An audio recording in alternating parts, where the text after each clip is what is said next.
Louise Bourgeois nasceu em Paris, em 25 de dezembro de 1911 e recebeu seu nome de seu pai, Louis, que desejava um filho homem. Na maior parte do ano, sua família vivia em um apartamento acima da galeria onde seus pais vendiam tapeçarias.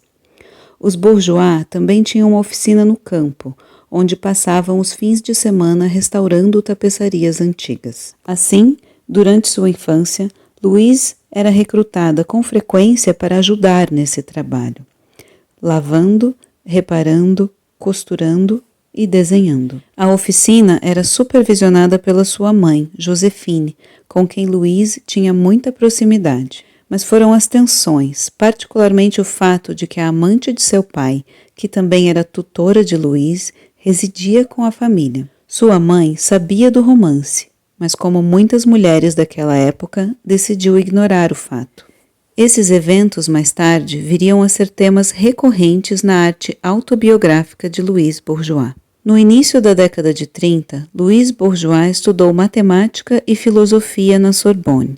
Porém, depois da morte de sua mãe, em 1932, ela começou a estudar arte, se matriculando em várias escolas e ateliês. Seu primeiro apartamento em Paris ficava no mesmo prédio de André Breton, onde Louise se familiarizou com o trabalho dos surrealistas. Nessa época, conheceu o historiador de arte Robert Goldwater, com quem se casou e se mudou para Nova York em 1938, época em que concentrou sua atenção na gravura e na pintura e também em gestar e parir 3 filhos em 4 anos. No período em que criou sua série intitulada Femme Maison, na década de 40, Louise Bourgeois estava então criando 3 meninos pequenos, tentando ser uma artista e também uma dona de casa. Suas imagens arquitetônicas, de fato, sufocavam essa mulher, mas por outro lado, a mulher é apresentada ereta e com certa dignidade. Podemos dizer que é um autorretrato, porque o cabelo que sai da casa é um significante do cabelo comprido da própria Louise Bourgeois. Louise Bourgeois realizou sua primeira exposição solo em Nova York. Essa exposição apresentou suas esculturas de madeira, personagens, que ela criou de 1945 a 55. A artista disse que essas obras serviam de veículo, através do qual ela lutava com lembranças de pessoas de sua infância e juventude em Paris. Nos anos 50, espirais começaram a aparecer com frequência em suas esculturas. Uma vez, ela descreveu a forma retorcida, que se tornaria um tema central em muitas de suas esculturas, gravuras e pinturas, como uma representação de controle e liberdade para ela. No final dos anos 60, seu imaginário tornou-se explicitamente sexual, ao explorar a relação entre homens e mulheres e o impacto emocional de sua infância conturbada.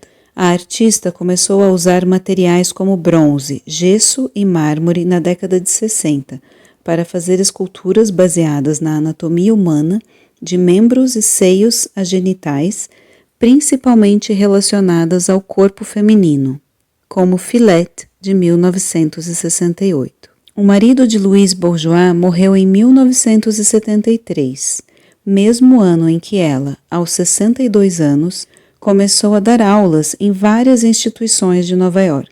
Politicamente ativa, ela se juntou ao Fight Censorship Group, que defendia o uso de imagens sexualmente explícitas na arte. Com a série Cells, que Bourgeois começou a criar em 1989, vários anos após sua retrospectiva de 82 no Museu de Arte Moderna, a artista abordou a noção de armadilha.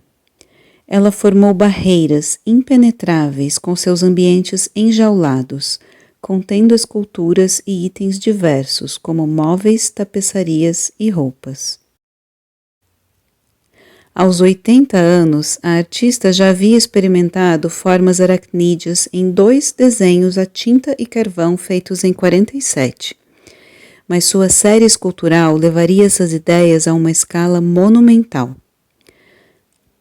Talvez influenciada em parte por seus primeiros anos de vida no ramo de restauração de tapeçarias, Louise Bourgeois explicou uma vez que escolheu a aranha como um tema, porque seus traços a faziam lembrar sua mãe. Ela foi deliberada, inteligente, paciente, calmante, razoável, delicada, sutil, indispensável, pura e tão útil quanto uma aranha. Louise Bourgeois criou aranhas de todos os tamanhos, incluindo algumas em pequena escala e séries sobrepostas de pernas e corpos nos anos 2000. Maman, que foi criada para a inauguração da Tate Modern em Londres em 2000, é a maior das aranhas de Bourgeois. Os visitantes podem caminhar pelas 8 pernas abertas da criatura e espiar seu corpo, um elegante nó de formas em espiral. Sob o corpo, a aranha em grande escala carrega um saco de ovos de mármore.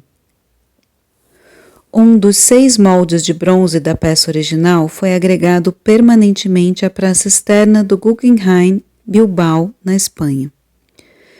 Outras edições de Maman podem também ser encontradas em instituições internacionais.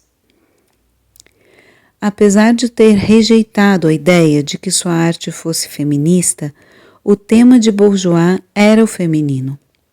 Obras como Femme Maison, Torso Self-Portrait, Arc of Hysteria, todas retratam o corpo feminino.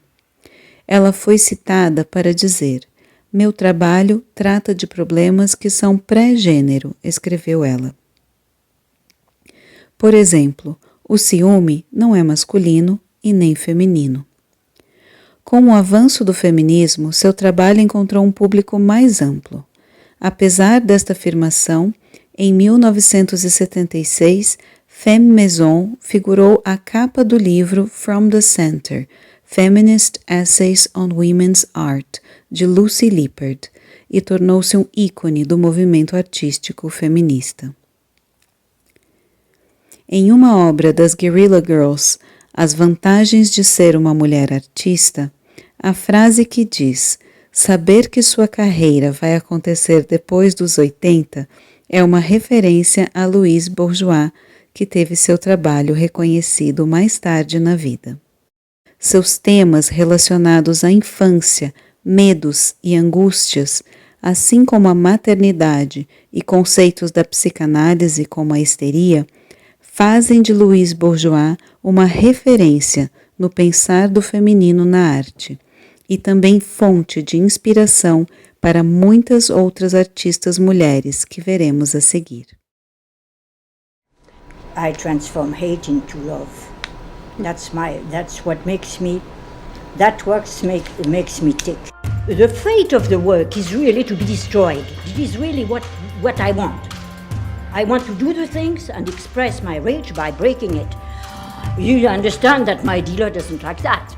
The artist has the privilege of being in touch with his or her unconscious. And this is really a gift.